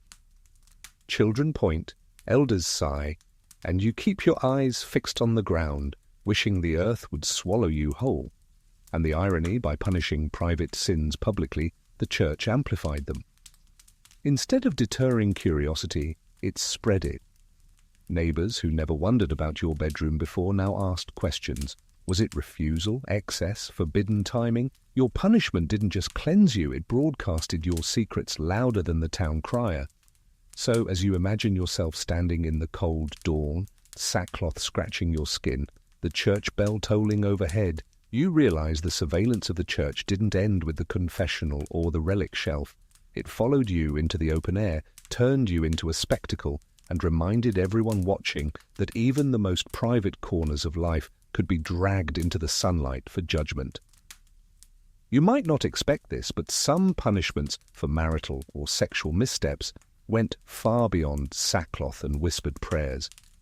The church often partnered with civil authorities to put sinners on display in the most humiliating ways possible. Fornication, adultery, or even improper marital behavior could land you in the stocks. Wooden contraptions in the marketplace that turned your shame into free entertainment for the entire town. Here's the mainstream fact. In many medieval towns, ecclesiastical and civic justice overlapped. While priests assigned penance, local officials enforced punishments like the stocks, pillories, or whippings. Sexual sins, especially adultery or fornication outside marriage, were considered not just spiritual failings but threats to social order, and so they merited punishment that everyone could see. The quirky tidbit, couples sometimes had to sit in the stocks together if both were guilty. Imagine being locked side by side, legs cramping, while neighbours threw rotten vegetables and jeered. Marital bonding, but make it medieval punishment. In some cases, offenders were even paraded through the streets on donkeys, facing backward as a sign of their disgrace. Historians still argue whether these punishments were more symbolic than severe. Some suggest they were rare spectacles reserved for notorious cases to make examples of people. Others claim they were surprisingly common, part of everyday moral policing in busy towns and villages. Either way, the threat was enough to keep couples wary of crossing the church's rules too blatantly. Picture it, a cobblestone square buzzing with chatter. At its centre, two red-faced lovers locked in the stocks, heads and hands trapped, flies buzzing around them. Children laugh, dogs bark, neighbours point. The parish priest strolls by, nodding solemnly, satisfied that the lesson is being learned. You squirm, the wood biting into your neck, and think bitterly. All this because you couldn't keep to the calendar. The absurdity deepens when you realize these punishments weren't just for the unmarried. A husband accused of unlawful excess with his wife could be fined or shamed. A widow caught with a lover risked both stocks and eternal damnation. The blending of spiritual and civil punishment meant there was no safe corner to retreat to, not your home, not your marriage, not even your imagination. And of course, punishments became gossip fuel. The moment someone was put in the stocks, the entire town speculated about what they had done. The details grew wilder with each retelling. By nightfall, your single slip might have ballooned into a dozen scandals, ensuring that your shame outlasted the bruises. So as you lie in bed later, sore from the wooden frame, you realize the church's surveillance had teeth. It wasn't just sermons, relics, or confessions. It could take your private failings, drag them into the square, and make you a public spectacle. Your bed had betrayed you, and now the whole town knew it. You might not expect this, but sometimes the most dangerous spies in the medieval bedroom weren't priests, bishops, or even neighbors. They were the servants. Maids, butlers, grooms, and cooks lived close enough to overhear the smallest quarrel, see the faintest glance, and even notice the most private details. And because they moved freely between noble chambers and parish confessionals, their whispers often became evidence. Here's the mainstream fact. In noble and wealthy households, servants were frequently called as witnesses in ecclesiastical courts. They could testify about whether their lord and lady shared a bed, how often they quarrelled, or even whether the bedclothes seemed undisturbed. Because servants were ever present, but socially invisible, their testimony carried weight. The church trusted them as eyes inside the household. The quirky tidbit? In some annulment trials, servants described the noises or lack thereof they heard through chamber doors. One maid claimed she could tell a marriage was unconsummated because the sheets she laundered smelled fresh, as on the first night. Another testified that she heard only snoring, not intimacy. Imagine your dignity hinging on whether your valet mistook snoring for chastity. Historians still argue whether servants were reliable truth-tellers or opportunists who twisted testimony for revenge, favour, or self-protection. Some suggest they were pressured by clergy to speak, even if they had little to report. Others note cases where servants clearly exaggerated to curry favour with one side of a dispute.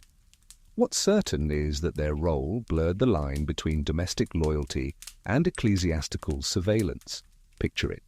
A great hall echoes with footsteps. You and your spouse retreat upstairs hoping for privacy, but the maid is folding linens nearby, ears pricked. Later, she kneels in confession and repeats what she heard, or didn't hear. Days later, you find yourself in court, facing questions that sound suspiciously like her phrasing. The realization dawns: your household isn't yours. Every servant is a potential informant. And the surveillance wasn't limited to nobility. Even modest households employed occasional help, field hands, wet nurses, or apprentices who observed more than they admitted. A boy sent to fetch water might overhear arguments. A nurse might report if a wife whispered of avoiding her husband's bed. These fragments of overheard life were passed along, stitched into narratives that judges treated as truth. The irony, of course, is that couples depended on their servants, trusted them with food, clothing, and children, yet these same people could, willingly or unwillingly, expose them. The church didn't need to install spies, it simply tapped into the existing household network, turning servants into its secret ears. So as you blow out the candle and settle under the covers, you realize it's not just the saints, priests, or neighbors who haunt your privacy. It's the maid outside, the groom in the stable, the cook in the hall, each one part of a sprawling web of surveillance. In the medieval world, intimacy didn't just risk judgment from above, it risked betrayal from below. You might not expect this, but the church's obsession with cataloguing sin went beyond sermons and confessions. It spawned entire books devoted to listing forbidden acts in the bedroom.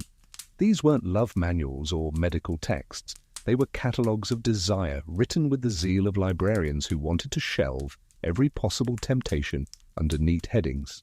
If you could imagine it, chances are a medieval cleric had already written a prohibition against it. Here's the mainstream fact. Penitential manuals and later moral treatises contained shockingly detailed lists of sins against nature. These writings outlawed everything from non-procreative acts to unconventional positions, to even excessive affection between spouses. The goal was to create a handbook so thorough that no sin could slip through the cracks of confession. It was less about guidance and more about building a comprehensive moral filing cabinet. The quirky tidbit? Some of these books became so explicit in their prohibitions that modern scholars have joked they accidentally preserved a kind of medieval erotic encyclopedia. A curious reader flipping through the margins might have learned more about the possibilities of human intimacy than they ever would have known from daily life. The Church, in trying to crush temptation, effectively documented it in writing. Historians still argue whether ordinary priests and parishioners actually read and absorbed these works or whether they circulated mainly among educated clergy. Were peasants really shaped by the specifics of these texts, or was the influence filtered down through sermons and confessions? Some argue the books were more symbolic than practical, showing the Church's determination to control, while others believe they directly shaped how couples feared and policed themselves. Picture it. A monk hunched in his scriptorium, quills scratching on parchment, listing sins with grim determination. His candle burns low as he writes, "If a man seeks pleasure rather than offspring, let him fast for 40 days. He keeps going, adding entries like a medieval bureaucrat of the body. The result is a book that will outlive him, a ledger of every imagined failure passed from confessor to confessor. And in noble households, copies of these works sometimes sat in private chapels, where confessors kept them handy, like reference guides. Imagine kneeling to confess while Father leafed through his manual, double-checking your punishment. Ah yes, page 42, that'll be 3 weeks of penance. It turned spiritual guidance into something disturbingly bureaucratic. The irony is obvious. By listing sins so vividly, the Church didn't just warn against temptation, it planted ideas. A couple who never thought of breaking a rule might suddenly wonder, wait, people actually do that? And once the thought existed, it lingered, creating guilt even without the act. The books created sin as much as they condemned it. So as you picture yourself lying in bed, listening to the night wind scrape the shutters, remember, somewhere, in a monastery library, a book listed your potential failings line by line. Even if no one ever saw inside your room, parchment and ink carried your secrets centuries before you committed them. You might not expect this, but in the medieval imagination, the marital bed wasn't just a place for 2 people. It was often crowded with unwelcome, invisible guests. Demons were believed to lurk in the shadows, waiting to tempt, corrupt, or even physically interfere with couples. The Church insisted that if intimacy strayed from its procreative purpose, the devil himself might be the one enjoying it most. Here's the mainstream fact. Theologians and preachers regularly warned that excessive lust, even within marriage, opened the door to demonic influence. The idea of an incubus, a male demon, or succubus, a female demon, slipping into the bed was taken seriously. These figures were said to seduce sleepers, drain their strength, and drag their souls toward damnation. And if a husband or wife struggled in their marital duty, whispers quickly followed. Perhaps a demon was to blame. The quirky tidbit. Some couples kept charms or protective prayers pinned above their beds to ward off demonic visitors. One popular remedy was to sprinkle holy water on the mattress before lying down, turning bedtime into a kind of exorcism light. Others recited the Creed or Hail Mary before embracing, just in case invisible creatures were lurking. Imagine trying to set the mood while also splashing the sheets like you were blessing a baptismal font. Historians still argue whether belief in bedroom demons was literal or metaphorical. Some say the warnings were symbolic, meant to scare couples into staying pure. Others suggest many people truly believed demons could climb into bed, making every creak of the floorboards at midnight a reason to panic. The blurred line between theology and folklore left couples with both fear and uncertainty. Picture it, the shutters rattle in the night wind and the fire in the hearth flickers low. You and your spouse lie side by side, but you can't shake the feeling of eyes in the dark. Every shadow on the plaster wall looks like claws. The priest's sermon echoes in your mind. The devil joins those who sin in secret. You clutch a rosary under the blanket, whispering a prayer, torn between desire and dread, and the accusations could be devastating. If a husband failed in bed, people whispered about demonic interference. If a wife conceived under suspicious circumstances, rumors claimed she had lain with a demon. These fears fueled trials and confessions, dragging the supernatural directly into the bedroom. The irony? By insisting demons were eager to attend every forbidden embrace, the church turned intimacy into something terrifying. Instead of comfort, couples felt haunted. Instead of trust, they imagined invisible claws at the bedpost. In trying to regulate human desire, the church gave it monstrous form. So as you drift into uneasy medieval sleep, remember that in those days, your spouse wasn't the only one beside you. In the minds of priests, neighbors, and even your own guilty imagination, demons hovered too, silent, watchful, and ready to make your love life part of their dark ledger. You might not expect this, but even now, centuries later, historians can't quite agree on how closely the church actually monitored the bedroom. Were priests and neighbors really prying into every marriage bed, or did the fear of being watched do most of the work? The line between active surveillance and imagined surveillance is blurry, and it keeps scholars debating. Here's the mainstream fact. We know from surviving court records, penitentials, and sermons that the church established rules, demanded confessions, and occasionally investigated private lives. These documents prove that intrusion happened, but how often and how intensely is harder to pin down. The written record tends to preserve dramatic cases, annulments, scandals, noble disputes, while the quiet lives of peasants often slipped by unnoticed. And the quirky tidbit. Some confessional manuals included such exhaustive lists of sins that modern scholars joke they read like medieval fantasy catalogues, but the existence of the manuals doesn't prove every priest used them strictly. It's like finding a rule book for Monopoly in every house. It doesn't mean people were playing by the rules every night. Historians still argue whether peasants in small villages felt the same suffocating oversight as nobles in castles. Some evidence suggests ordinary folk shrugged off many prohibitions, only confessing vaguely when pressed. Others argue that sermons, gossip, and relics created a culture of self-policing so powerful that villagers didn't need literal spies, they spied on themselves. The debate continues with no consensus, and perhaps that uncertainty is the truest glimpse of medieval life. Picture it. A scholar hunched in a modern archive, turning the pages of a parchment court case. He finds testimony about a couple accused of breaking Lenten abstinence. The case feels shocking, but then he wonders, was this one of 100 or one of only a handful? Did the silence in the records mean silence in reality, or silence because no one dared to write it down? Even today, the ghosts of medieval bedrooms refuse to yield clear answers. And that's the irony. The church wanted absolute control, but our evidence shows only fragments, a few punishments here, a manual there, a sermon that makes us wince. Between those scraps lies the invisible daily life of countless couples, quiet, ordinary, perhaps defiant, perhaps compliant. Were they laughing under the sheets while priests thundered from pulpits? Or were they lying stiff with fear, convinced saints were peering in? We may never know, so as you lie on your straw mattress, the candles sputtering out, imagine 2 layers of surveillance, the external eyes of priests and neighbors, and the internal eyes you've been trained to carry with you.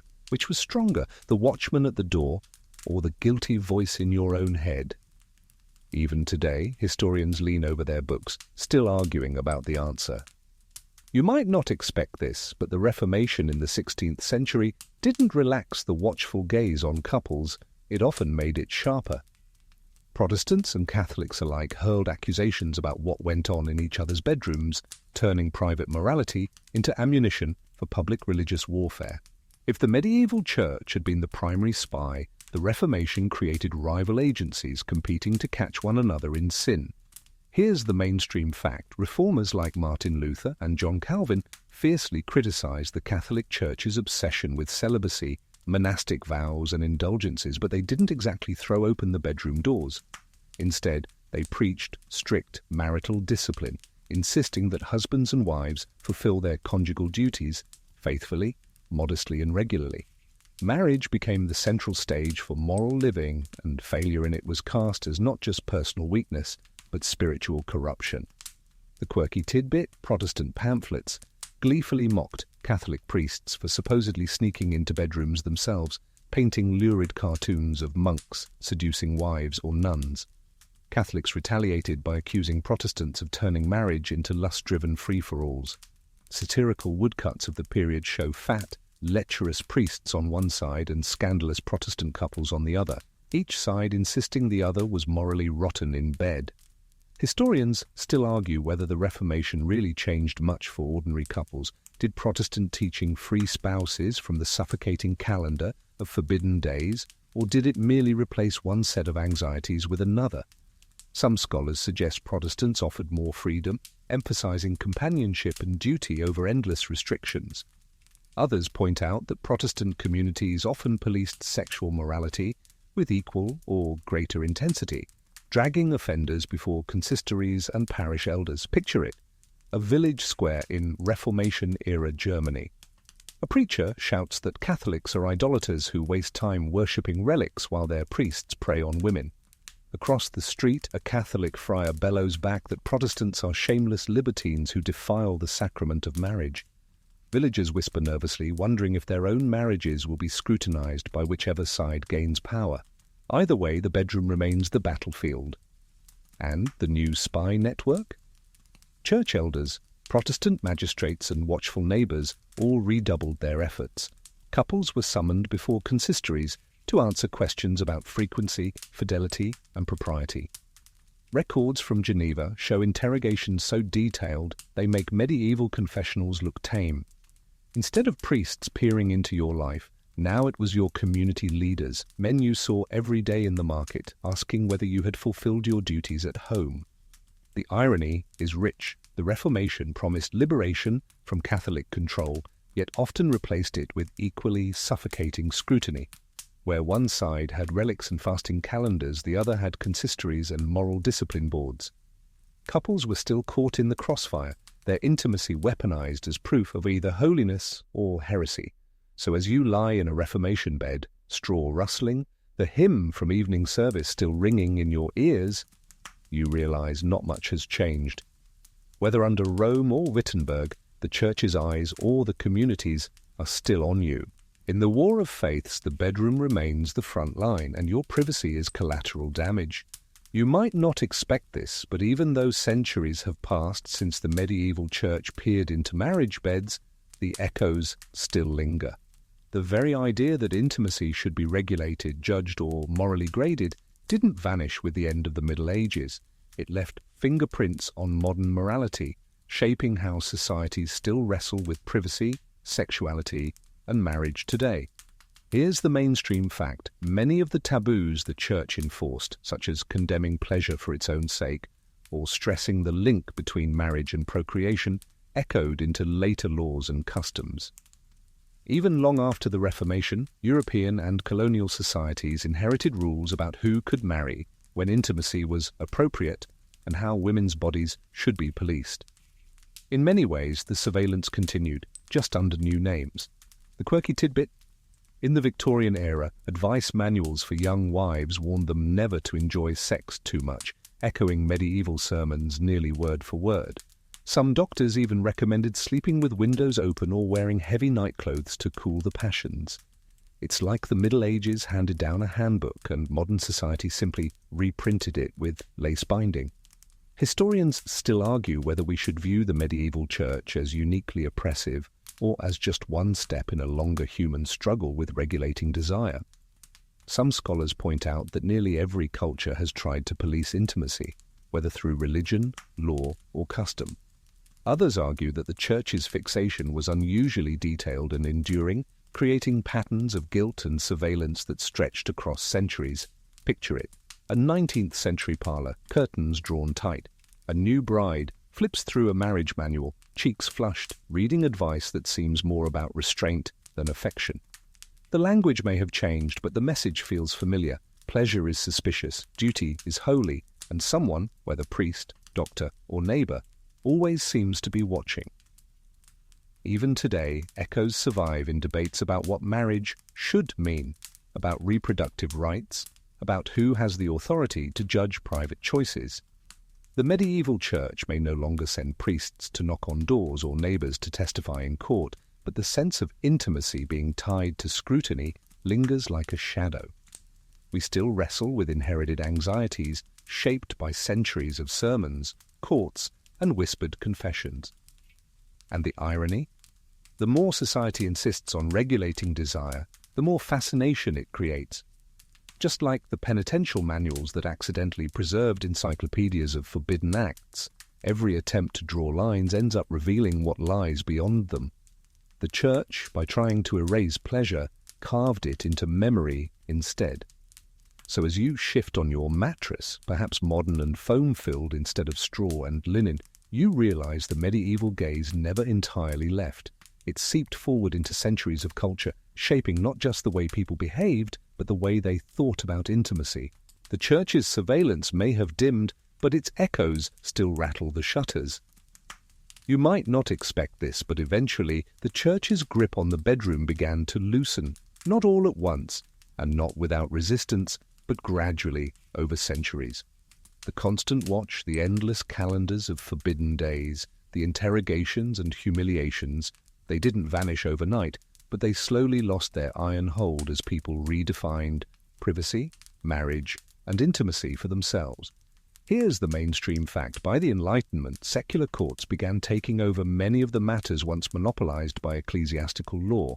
Marriage, legitimacy, and inheritance increasingly became civil rather than spiritual issues. The church still preached morality, but it no longer had the same power to haul couples before courts for what they did under their blankets. Privacy at last began to take root as a social value. And the quirky tidbit? Some Enlightenment thinkers openly mocked the medieval obsession with bedroom policing. Voltaire, for example, sneered at the idea that priests once dictated positions or calendars for intimacy, treating it as proof of the absurdity of superstition. In satire and literature, the church's old rules became punchlines, laughed at by a society eager to leave behind the surveillance of saints and neighbors. Historians still argue whether this loosening represented true liberation or just a shift in authority, from the church to the state, from priests to doctors, from bishops to bureaucrats. Some insist the weight of guilt lingered long after the rules relaxed, embedded in culture and psychology.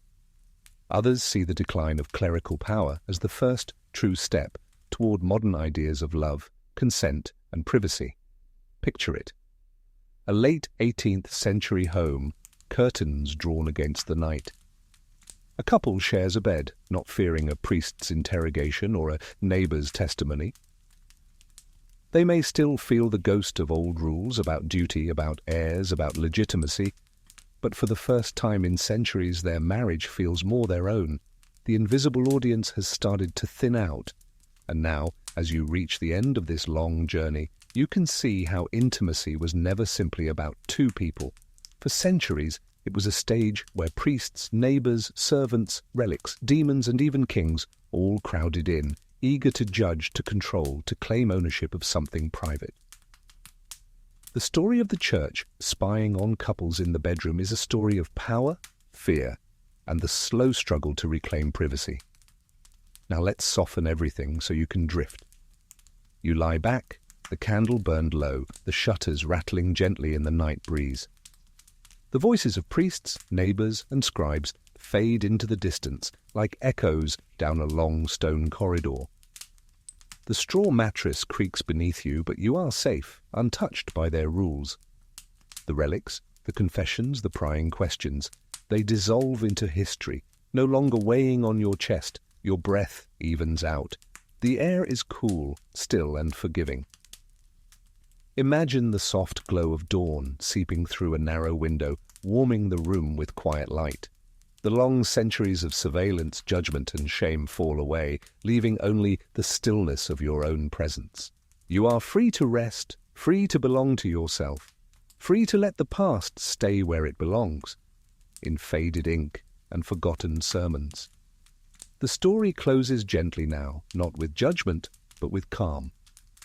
You've wandered through the centuries, seen how fear shadowed the most private corners of life, and you've returned with the comfort of distance. It is history now, no longer your burden, So let your eyes close, let your body soften, and let sleep carry you where no priest, no saint, no neighbor, and no demon can follow. Only silence, only rest, only peace.